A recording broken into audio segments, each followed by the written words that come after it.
சீமான் காட்டில் அடைமலைன்ற வார்த்தையை நான் எப்படி பார்க்கிறேன்னா, அவர் வந்து இதையெல்லாம் தனக்கு சிக்கலாகவோ, தனக்கு நெருடலாகவோ, தனக்கு அவமான குறைவு ஏற்பட்டு கொண்டிருக்கிறதெல்லாம் நினைக்கல.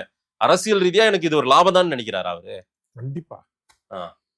அது வந்து அவர்கிட்ட ஒரு குருட்டு தைரியம் இருக்கு சார். சீமான் கிட்ட. சரியான குருட்டு தைரியம். இப்படி தள்ளு. பாத்துருவான். என்னன்னாலும் பாத்துருவான். அப்படின்னு அவர் வந்து ஃபோர்ஸ்ஃபுல்லா போறாரு. அதுதான் அவர் மேல வந்து ஒரு பெரிய இளைஞர்களுக்கான ஒரு ஈர்ப்பு. ஓகே. அது வந்து அவர்கிட்ட அந்த வேகம், விறுவிறுப்பு, எது வந்தாலும் பாத்துடலான்னு அடிச்சுட்டு நிமித்திட்டு போறது, இதை கண்டு திமுக பயப்படுறாங்க. இப்ப திமுகவுக்கு நாம் தமிழர் போட்டியா என்ன? அப்படி போட்டியா கருதுறாங்களா திமுக?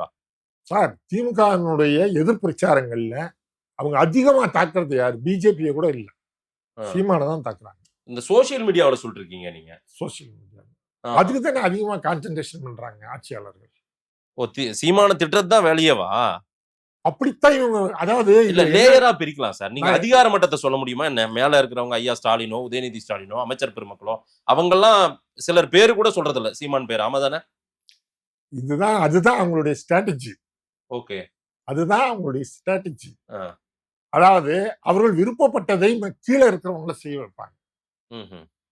நான் என்ன சொல்றேன்னா, இப்ப மக்களுக்கு வந்து சீமான், விஜயலட்சுமி, திமுக, நாம் தமிழர் இந்த சண்டைகளையே பேசிக்கிட்டு இருக்கணும்.